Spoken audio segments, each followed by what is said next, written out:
Hi, everyone. It's Nikki Shaver here with Legal Tech Hub. Greg and Marlene have asked me to provide a little bit of an overview of ILTACon. A few takeaways for you. One, there is a bit of panic in the market around AI vendors as we see them jostle for position, new vendors come out, so much funding. Bit of insight from one of the bankers is this bubble is not going to burst anytime soon. We are seeing more money than ever in the market, and it's justifiable. The TAM, the total addressable market of legal, is bigger than what a lot of outside funders anticipated. So we should expect to see continuing funding rounds in the legal industry for the next few years at least. Another trend we saw at ILTA was discussion of AI teams. A lot of firms grappling with how to handle AI and actually upskilling internally, but also hiring people specifically, sometimes sitting within IT, sometimes within innovation, and sometimes creating an entirely new department spanning the entire firm, sitting independently. The third thing that we really saw this year is a real interest in integration, potentially the rise of new platforms in the market, where previously you really thought of your core platform as Outlook and maybe a DMS system where you have the predominant documents, your work product sitting in the firm. Now, maybe we're thinking about something else as being the core system where you still have your data repositories, but they're pushing into the system where lawyers will do their work. So there's a little bit of a notion that things might switch up quite dramatically. And the word on the street from people at ILTA is that they expect things to shift quite dramatically, both at law firms where there's the potential for pricing changes, a lot of momentum towards looking at the value of legal work, not by the billable hour, although the billable hour will still be essential for calculating alternative fee arrangements, but more about how do you really look at individual workflows and what makes sense from a pricing perspective for those workflows based on how much the efficiency gains may be in legal. We've also seen a shift from AI being regarded as a pure productivity gain and efficiency tool to something that can provide a far higher ROI. So actually greater value from your lawyers, from the client perspective, higher quality output, access to better data, and so on. And then on the vendor side, again, we really think there is a potential shift in the market coming where the players we've really seen as mature and enduring may not necessarily be the core vendors in the industry anymore, and a shift towards some of the newer players who have entered only recently that may be those enduring platforms to come. So a very interesting ILTACon, and we'll be writing about that on legaltechnologyhub.com to find out more.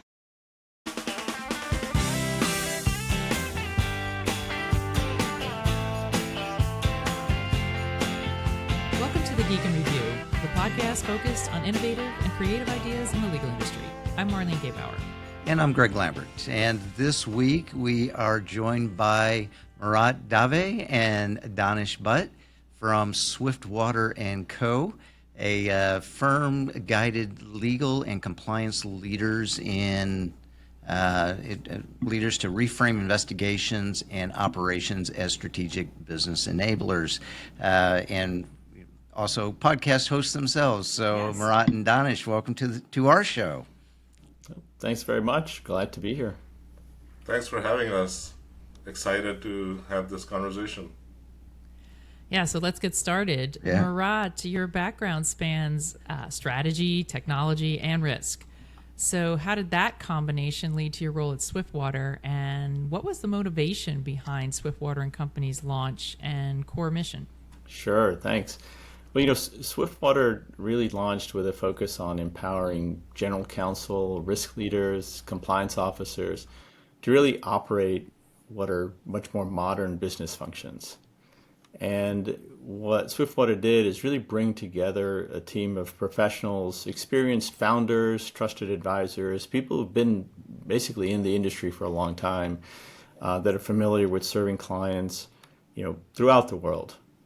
And I think the unique part that attracted me was this sort of collective experience that focused on bringing business strategy together with implementation and technology to really modernize functions and a focus on driving business impact. And those are the things that really align with me.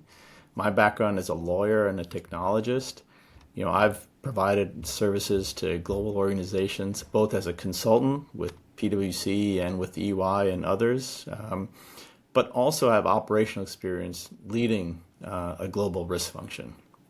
So to me, it was a great opportunity to bring all that to bear. And it happens to be a whole group of people who actually enjoy what they do, and they also enjoy working with clients. So that was really the shift and the connection that brought me into Swiftwater. Okay. And well, I would yep. Go ahead. Go ahead, Marnie. I was going to say, and I imagine sort of that global experience is very important in the risk space, because again, looking in different areas, it's not always the same evaluation and the same rules that apply. Yeah, that is so true, Marlene. And I think what it gives me is credibility when we start talking to people across the globe. Very often people focus on the differences that they see. And so we'll get into a client and someone from their EMEA team will say, oh, but in Germany, we've got to do this. In Italy, we've got to do this. It's completely different than what you guys have to do in the US. And I think in those situations, I'm able to do two things. One, open with an acknowledgement that, yes, there are differences, and we've got to be mindful of those. But then I'm also able to step back and say, while there are differences, often 60, 70, 80% of things can be done exactly the same. And so let's focus on how we integrate those differences into a standard process.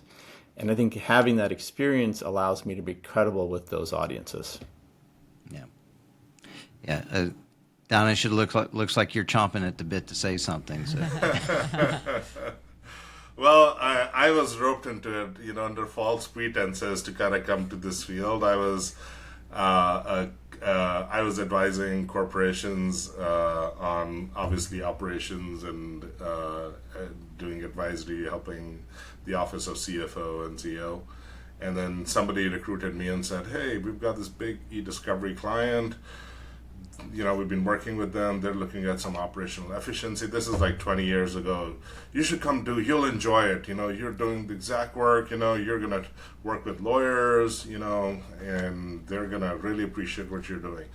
First 6 months, nobody listened to me at the client. They're like, what are you talking about? Like cost savings? We've got these cases going on.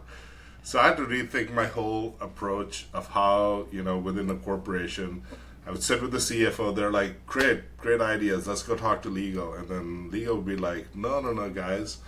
So it was an interesting time. I think the whole operations and effectiveness, efficiency movement was starting back then. So seeing that happen and helping different organizations help establish their operational functions from ground up and kind of building that movement was a great experience. So like Mirat said, most of us at Swiftwater have crossed paths with each other and hopefully grown wiser over the years. And, I think now when we sort of kind of got together, Hassan, you probably look at who's our CEO, kind of got the band together, and his sort of mantra was less talking about, let's talk about operations, let's talk about efficiency. He was like, here's our core mission. We believe in the 7 C's. It's connecting with people, caring, collaboration, and then let's create something that's innovative. Let's spark the curiosity and then have the courage and confidence to sort of deliver solutions, which I think at this stage of sort of experience in life, resonates, as we've seen that you have to have a mission and a vision to drive these kind of changes. So it's been exciting. I've worked with a lot of organizations, part of the founding team at Murray. I came back, worked with Huron. That was sort of the company that got a lot of us started in this field. And now being part of Swiftwater is exciting. Well, speaking of kind of mission, I know there at Swiftwater, I think one of the missions there is talking about the idea that these corporate investigations shouldn't just be a reactive checklist, but rather there should be a strategy that's involved in kind of levers that can be pulled along the way.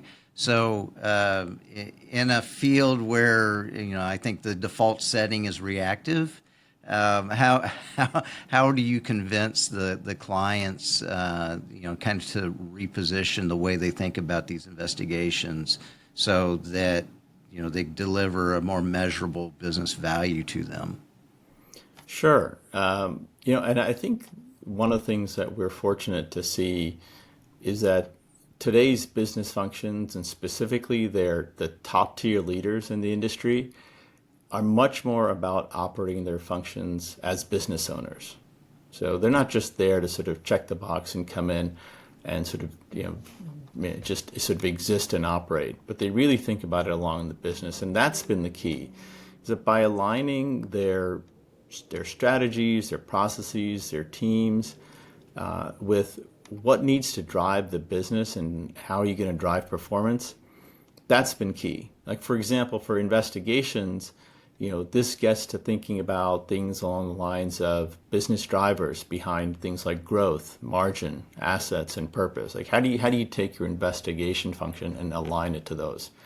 Maybe I can elaborate a little bit with an example. Yeah. Right? So we've seen investigation functions, for example, asking for more resources, more headcount, because the business is growing, they have more investigation, more allegations coming in, there's more compliance requirements. Now, adding headcount, that works. It can help, alleviate that. But it's kind of a linear capacity, meaning that, if you add one person, or if you have one person, they can handle X number of cases. If you have two, they can generally handle 2X. And there's no end in sight because the number of cases are going to keep growing. So how do you change that dynamic? Now, if you're just a function, you can keep asking for more headcount. But if you think about it as a business it's a business owner, a business leader, you think, well, hang on, this doesn't work. This just keeps adding cost to my bottom line.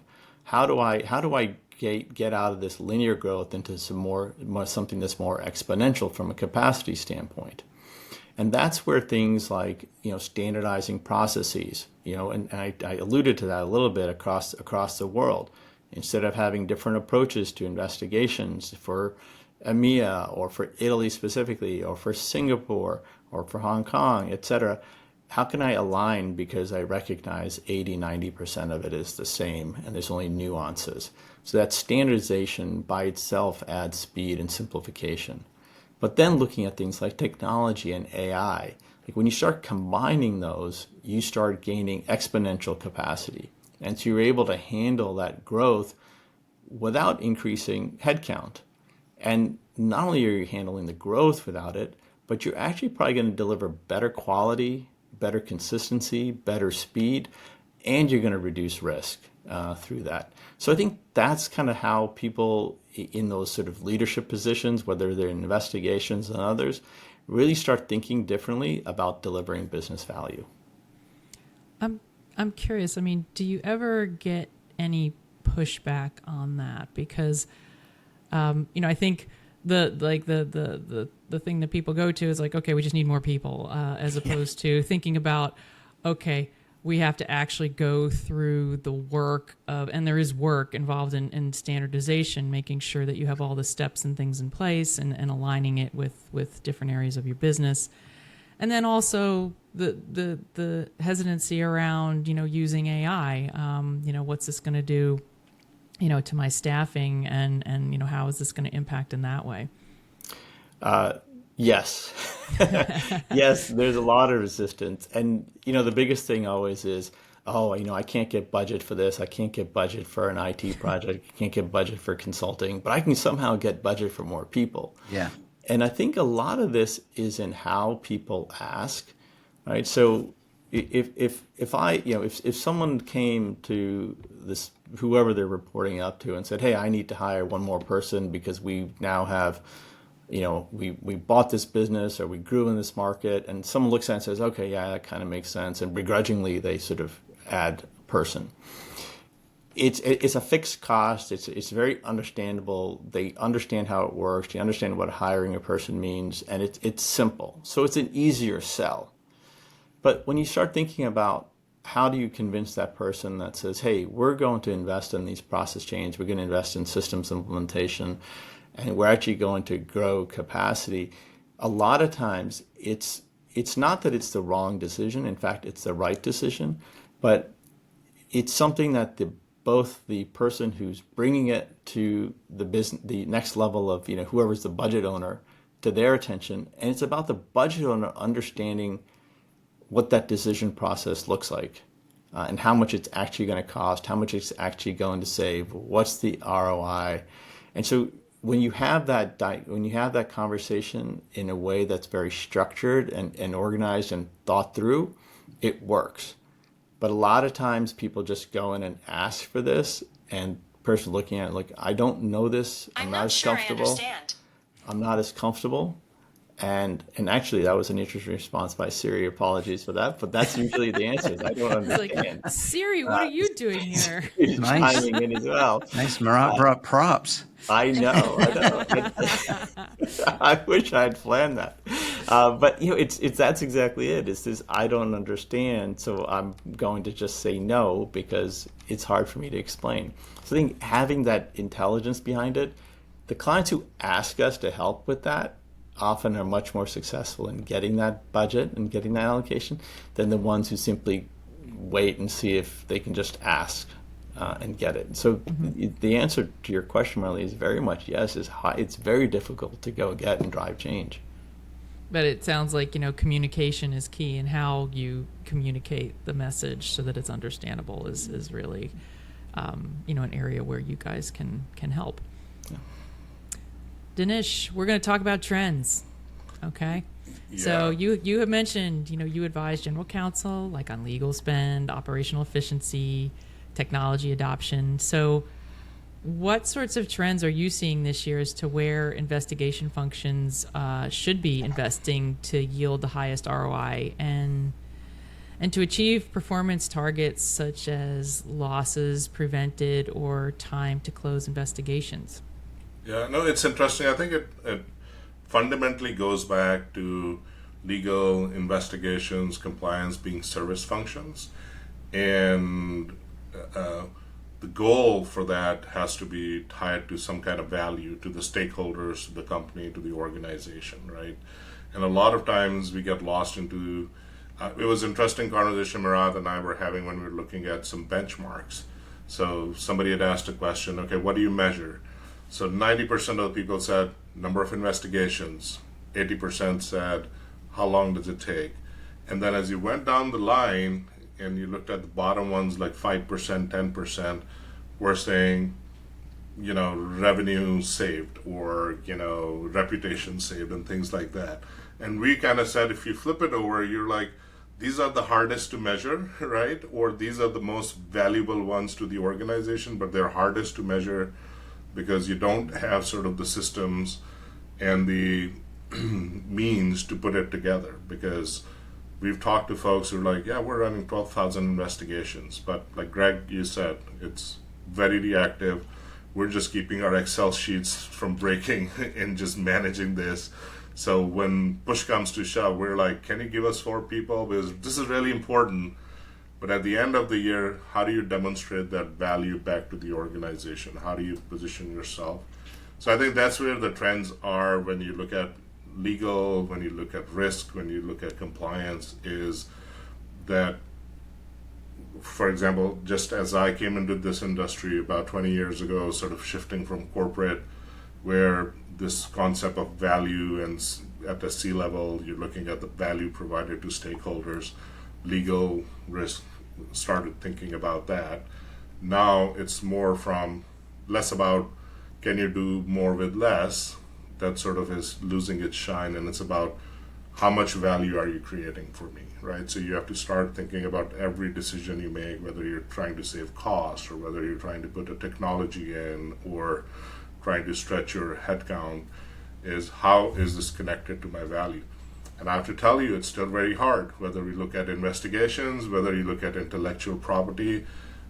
I know a lot of our clients have trouble when somebody says, okay, you can tell me how many patents you filed, you can tell me how many renewals we did and what the budget is.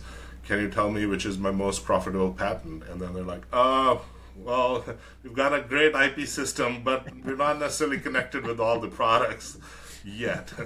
So I mean, that's sort of the trend that we're seeing, that there's a mental mind shift that's needed to look at some of these things, not only in, okay, I could look at a bill, I could cut down all the spend, but what impact does it have downstream? And that's where we are sort of, I would say, in a 3.0 version or a 4.0 version at Swiftwater, kind of think about is, okay, let's not think about cost savings. I mean, the CFO would have a better time understanding what value you're doing by saving 10% costs than forcing yourself to save 25%, because there may be some downstream effects, there may be some value effects.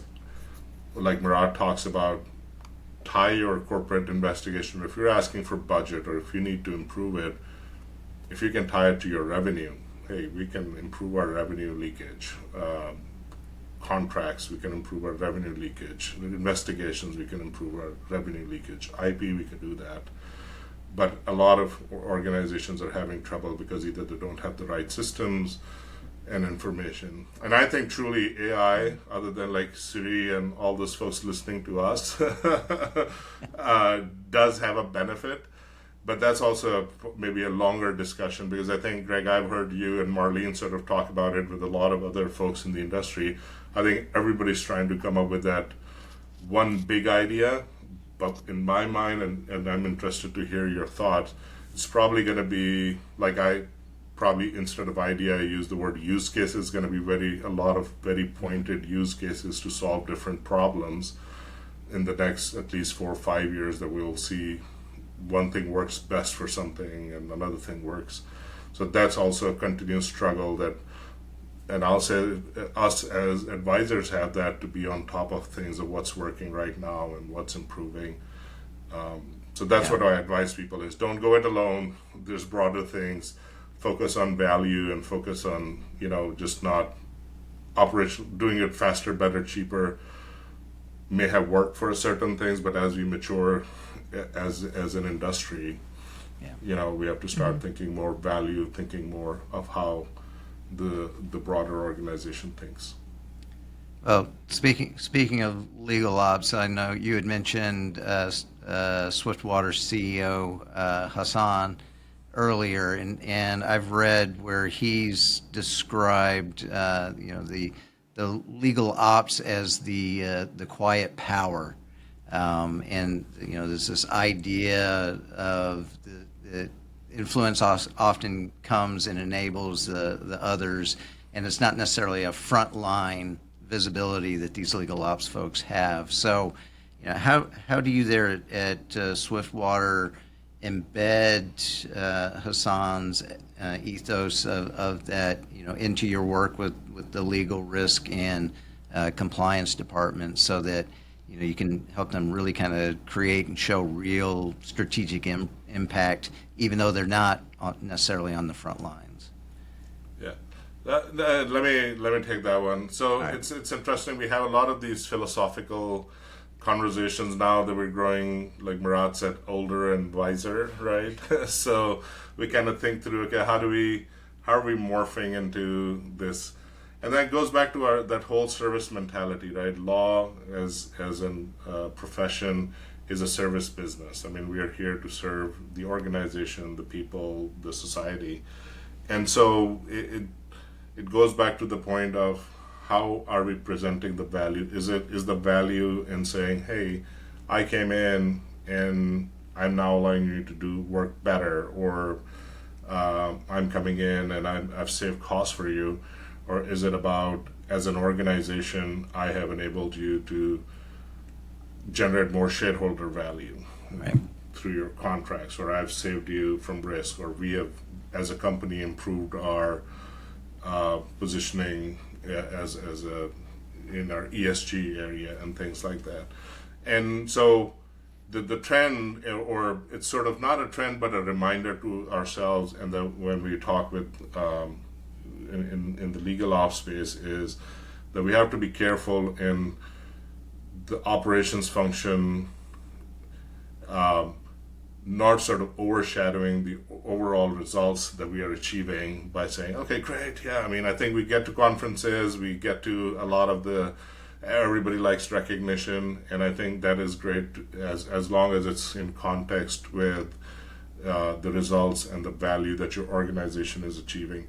Because here's what we're seeing, like if that sort of the wrong thing gets the spotlight, then the trust starts eroding, not only in the society, but also with your stakeholders, which might be other lawyers who are working in your organization. Because we might say, oh yeah, I'm just implementing the best technology. You're going to use it because benchmarks say so.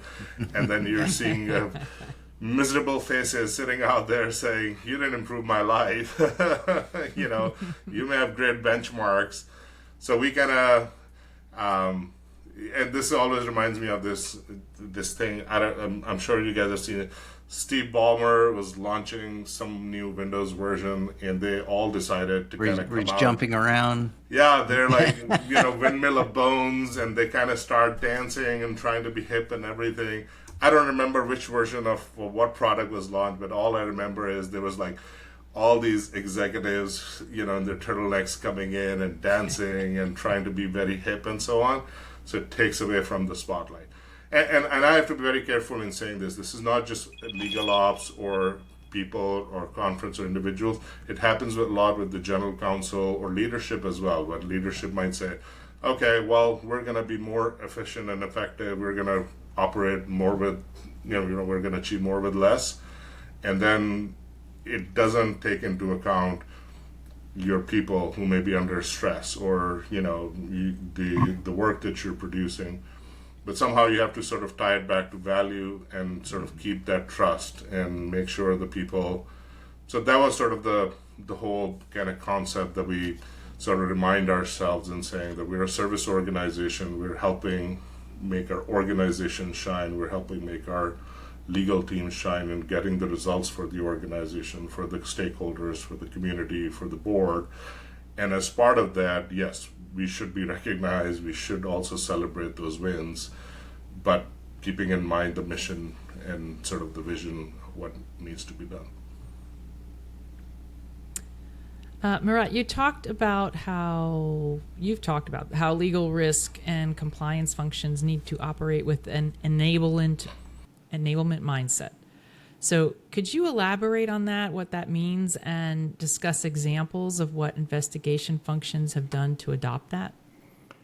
Well, this, Marlene, is my favorite topic, bar none. Good, let's hear it. So this is terrific, and I'm glad you're asking. And I think it builds on the notion that we just talked about before around business value. I think what we see all too often is investigation functions, and this applies to risk, legal, and compliance functions as well. They tend to operate as this sort of enforcement or rules functions, right? They're here to make sure that everybody does the right thing and doesn't step out of line. And oftentimes they sort of follow the lines of defense concept that's been out there for a while. What is the role of line 1, line 2, line 3? And they don't see themselves as being allowed to enable the business, right? They think that they're there to look over someone's shoulder and make sure they're doing the right thing. And that's just not true. And I don't know where exactly that perception came from. Some people say, oh, it's like auditing my own work. Well, you know what? You're a line 2 function. You're not an auditor. That's why you have internal audit. They're the auditors. So you can actually step in and provide solutions. And I think that's a mind shift that has to happen, whether it's an investigation function or a broader risk and compliance function, is that they should be waking up every day and approaching every interaction they have with a mindset focus on how can I make this better? How can I make this faster? How can I make this easier? Because at the end of the day, right, they are part of the business, right? What issues do I see that I can help simplify? Now, Danish has heard me say this before. It's like, but by what I often will talk to clients about is think of your function as a pit crew in an F1 race. Okay? Now, the driver that's out there, that's your frontline business, right? That's the one that they're the people, the driver's the one that goes through the checkered flag, and they're the ones popping bottles of champagne and drinking milk when they win, right? The pit crew is behind the scenes. That's your legal function, your compliance function, your investigation function. The driver's not getting there without the pit crew. Now, we've seen pit crews improve their pit times down to a couple of seconds, right? The world record is below 2 seconds for 4 tire changes, right?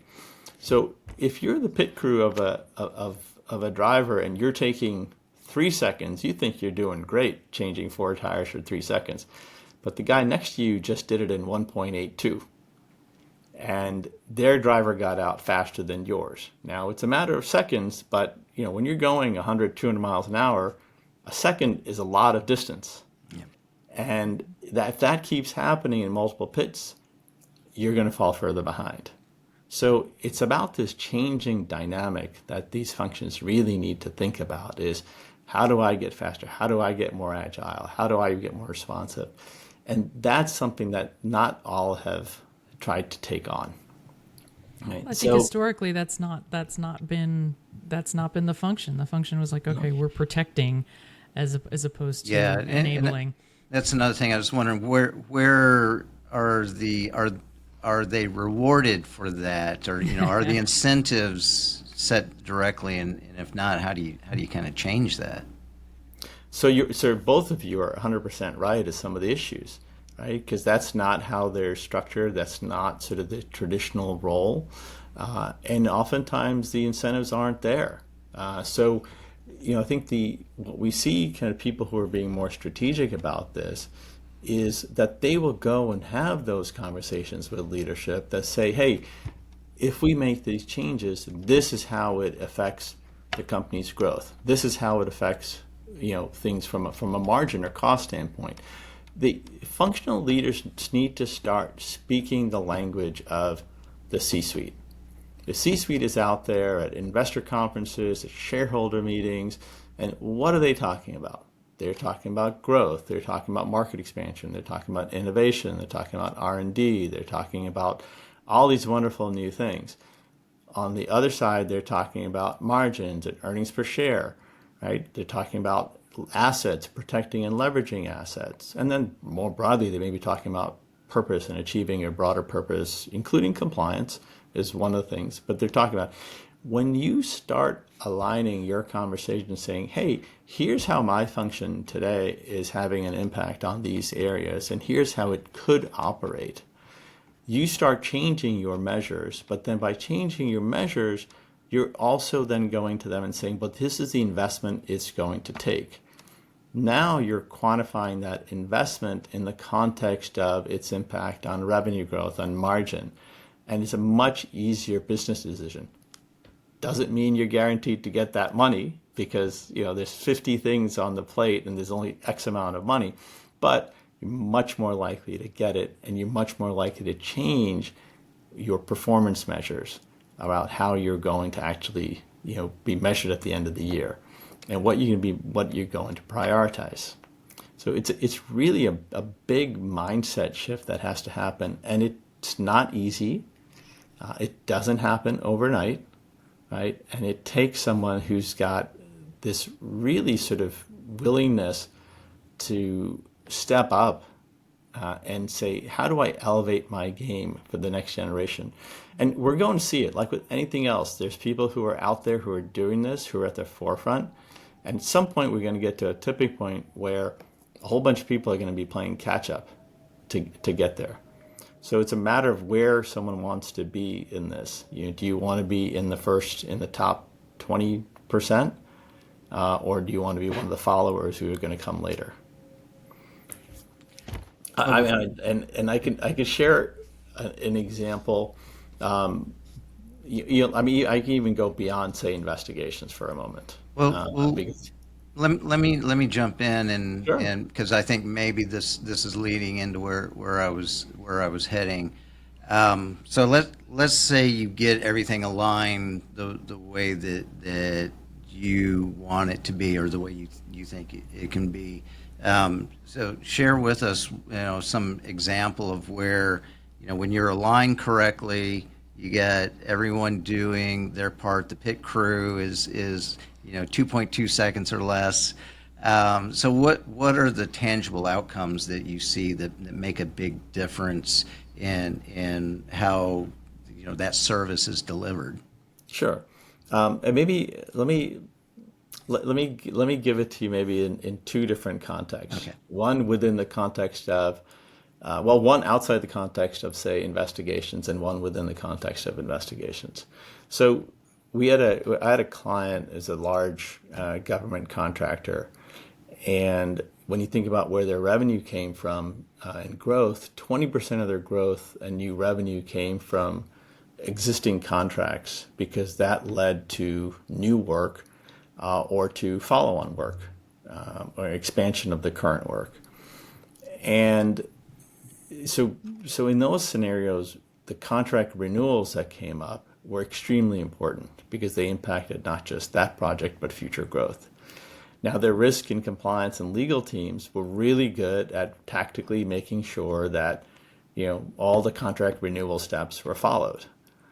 But, and they had line of sight across the entire business as to what's going on. But they weren't invested in the success or failure of those renewals. They were invested in making sure all the correct steps happened. And there was a great disparity between some parts of the business and others in terms of who was succeeding more often on a percentage basis than others. And so it was actually, and they weren't willing to step in. And actually, it was at the behest of the CFO that we came in to take a look at what was going on from a contracting standpoint. And then we worked with them to gather kind of the best practices across the organization and from other sources to really step up, what they were doing. And because they had line of sight, because they were touching everything across the organization, they were perfectly positioned to become this function that actually drove reminders out that says, okay, you've got this contract coming up in 6 months. You need to start thinking about this. 4 months out, you need to start thinking about this. Those thinking about things were about connecting with the right people. They were about making sure that you've communicated value, things like had nothing to do with the actual renewal contract, the tactical steps. And as a result, they saw a tremendous increase in the percentage of contract renewals and the success rate. And that's an example of a function really not sort of sticking to the tactics and not thinking about what value they can bring. So that's one that I think it was very dramatic. Yeah. But from an investigation standpoint, we're working with a couple of clients right now, and we're seeing a similar mindset. It's like, hey, we're here to, we get these allegations in, and then we make sure that we work on them and work on them well, and then we sort of get the results out. And fine, that's the tactics of what you're responsible for doing. But let's take a step back. Now let's start analyzing these things based on, where are they coming from? What level of people are they coming from? What business units are they coming from? What geographies are they coming from? Are they related to specific regulations? How is the timing of these allegations happening across the world, right? And from a calendaring standpoint. And then you start doing correlations, and you're able to actually go back to the business and say, hey, here's what you need to improve. Here's what you need to change. Here's what you need to fix. And that kind of insight reduces the amount of, reduces the amount of allegations and issues coming in. So you're reducing your workload, but you're effectively making the business operate with less risk and greater visibility and outcome, and the entire organization is spending less time on investigations. So there's tremendous opportunity across every function to really think beyond the tactics of what you're doing and to really start stepping up and saying, how do I take what I do and the information I get and convert it into value for the business. Sorry, I can go on and on about this. No, those are great. This is my favorite. I'm going to stop there.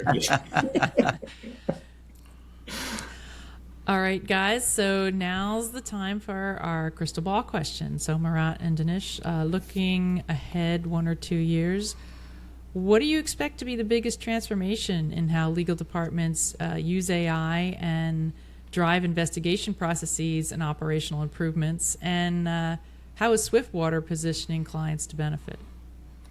Danish, why don't you start? I've just been talking a bunch. Sure. But Yeah, I would start I'll with my speak specifically on NASCAR analogy. investigation.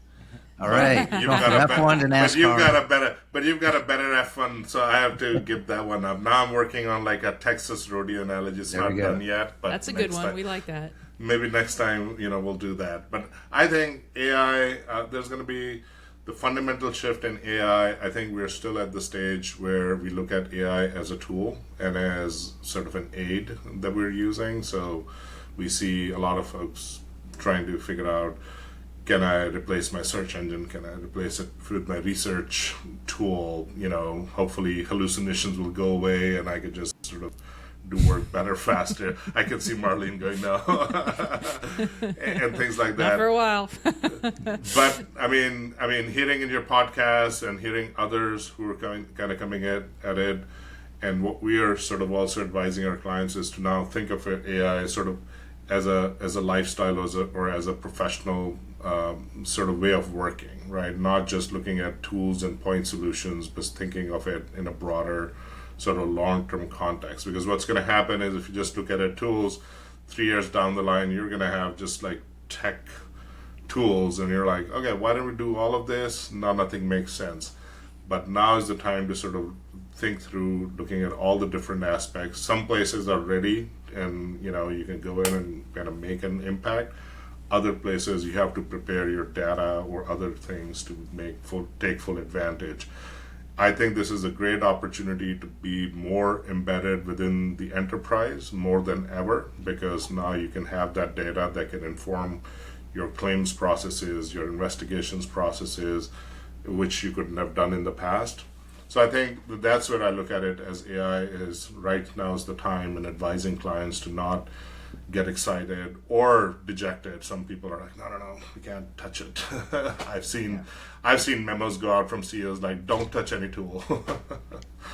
And on the other end, it's like, okay, yeah, let's try every tool under the sun, and you get mediocre results because there's no strategy. So I think right now is the time to think about that as an AI factory or AI strategy, or what does our 2-year timeline look like and where do we want to be, and take advantage. And some of it needs preparation steps, whether it's data or hiring folks, that are knowledgeable. And with that, I think congratulations, Greg. I mean, you've got a newer title. I mean, would love to hear more from you guys.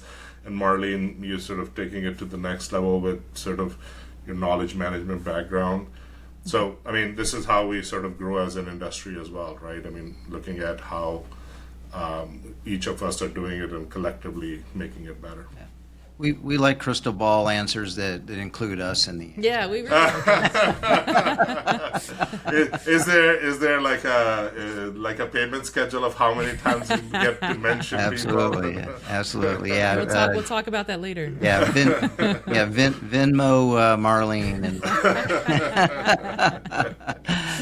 so Mirat, how about you? What's your crystal ball say for us? Well, with that response, I think the investigation conversation comes back. We can apply it right here. So I'll focus a little bit on this one. I'll focus a little bit more on investigations. I think I think everyone's talking about AI, so we've got to talk about AI. But I'm really struggling with how much AI is going to move the needle, especially in the legal and risk area, and the reason is it actually boils down to something very simple. I was talking to a good friend of mine who works at one of the world's biggest banks. He's an attorney there, and I asked him, I said, well, what are you doing with AI? And he said, well, our general counsel said, use AI. It's like That's a strategy. That's it. Exactly, exactly. And I'm like, well, any context, any specific area? He goes, no. And I said, why is that? Is it they don't even know what to do with it, but they know they've got to use it? And he's like, yeah, they don't know. So they're just saying use it because they can't have not said at least that. And so, with investigations, I think I have a view on where things can go, but I'm really curious to find out how much they're going to get there. So I think a lot of the opportunity investigations, if I sort of summarize some of the things we talked about, were around speed, value, consistency, insight. It's really leveraging AI to bring a lot of that together. So, for example, when an allegation comes in that's around bribery, right? Usually the next step in investigation is to sort of triage it and then come up with an investigation plan and then go do it. It's like, well, when you can start leveraging AI and other tools, and you don't even need AI, but it makes it easier. You can start doing is saying, hey, if it's this type of allegation, read the allegation, read about who's involved, and come up with the plan, right? And you'll get 70, 80% of your plan done right there. For interviews, what are the types of questions I should be asking? Because the ones that you're going to ask for an anti-bribery and corruption one are different than, say, a sexual harassment one versus versus something around some other sort of financial misconduct, like stealing money or something. So when you start tailoring those, you start reducing the work and you start driving that consistency, and you're able to sort of do more with less and do it faster, better, easier. So I think we're going to see a lot more of that reality, a lot more of that type of functionality start getting built into investigation platforms specifically that support these investigations. And in talking about those platforms, I think we're going to see them transform as well. Right now, a lot of investigation platforms are nothing more than a place to go put what you've done or report on what you've done. They don't actually facilitate the actual work or enable the actual work. So I think we're going to see those two types of transformations come together over the next 2 years. I think if we can make a plug, that's what we're working on, is building that next generation sort of tool that can take the work that comes in for your hotlines and other places, and sort of take it to how do you get that work done in one place using that sort of investigation-centric approach. Somebody wants to learn for it, please go ahead and reach out to us. Before we wrap up, I've got one off-script question for both of you, and it's something that we've been testing out, so we'll see how it goes. What do you do to keep up with all the changes? Are there certain resources that you kind of constantly go to kind of keep on top of your business? Go ahead, Mirat. Okay, sure. Well, the short answer. Besides the Geek and Review, of course. Yeah, besides us. That was Obviously. You stole it. That was going to be my first one on my. See, I could have gotten another Venmo for that. Exactly.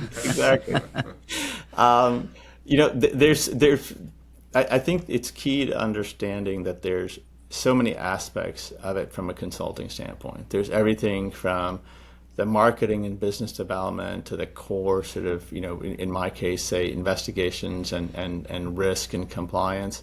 So I'm constantly out there looking at different sources for different things. Everything from, watching TikTok videos on ads you can't skip, right? I mean, I love those because they give me insight into how do you market, how do you bring people into a conversation.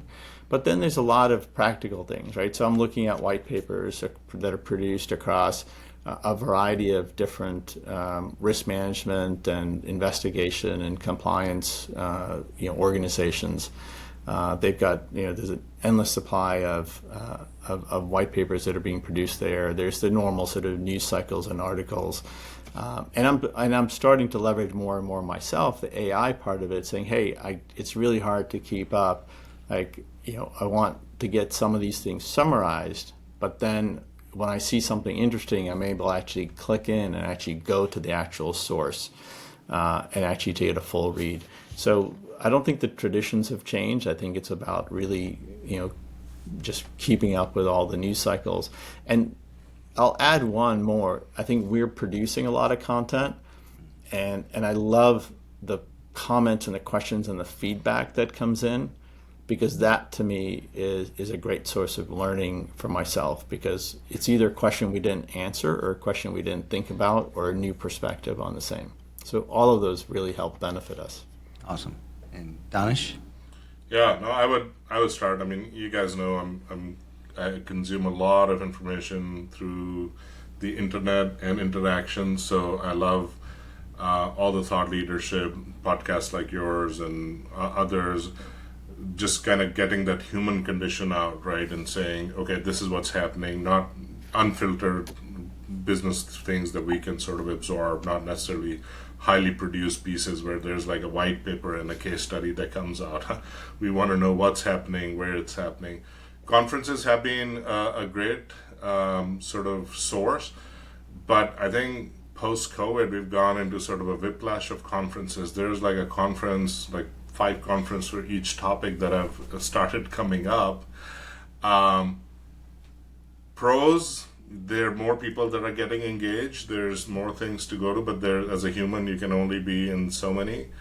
I think the con is that I think you start getting into a little bit of the groupthink as well. I mean, I feel like there are certain concepts that kind of become fads and they kind of circulate. So I think just having a combination of this, and I think more people should be taking on podcasting and coming up and be guests and sort of share their pieces. I think there's a big debate around LinkedIn that's going on. It's like a lot of people are lurkers. They don't necessarily sort of add anything to it. They're just relying on other people to tell. I think it's a great, even if you don't call it social media or whatever platform you're comfortable with, I think there's opportunity to now sort of share, I mean, what you have as legal. You don't necessarily have to share all the things that are happening in your company. Because I think, like, yeah, I mean, we can ask a question on LinkedIn and put our best thought together, and I see a lot of people say, so how's your company doing it, right? Yeah. And so nobody's going to say, No oh, one's yeah, gonna say. we've got like 1,500 complaints last year. But there is a way, if you could share that info of maybe the positive side of how you're doing it, or within lots of platforms that are more Chatham House rules, Right. I think I would encourage people to kind of come up with there. I think that helps us as an industry to share, and not having people feel that they're on an island trying to do it for the first time. Well, I'll extend the challenge that Mirat said about if you're a listener and you've made it to this part of the podcast episode, chime in with a comment. What did we miss, or what was your favorite part of it? So let's get some interaction going. So Don't be a lurker. don't be a lurker. All right. Well, Mirat Davi and Danish Butt, I want to thank both of you for taking the time to join us on the Geek in Review. Thank It's you. been great. Thank you. Greg, pleasure. Marlene, thank you very much. Our pleasure. And of course, thanks to all of you, our listeners, for taking the time to listen to the Geek and Review podcast. If you enjoyed the show, share it with a colleague. We'd love to hear from you, so reach out to us on LinkedIn. Yeah, and I expect to see comments this week. Yeah. So Mirat and All of you. from all of you, Mirat and Danish, for our listeners who want to learn more about Swiftwater, about your own podcast, or connect with you, what's the best place for them to go? The best place is to reach out at our website, swiftwaterco.com. I mean, you'll find our blogs, our contact page, more information about our services, and or connect us on LinkedIn. You'll see a lot of material from Mirat's face and videos and mine, and you're going to enjoy that.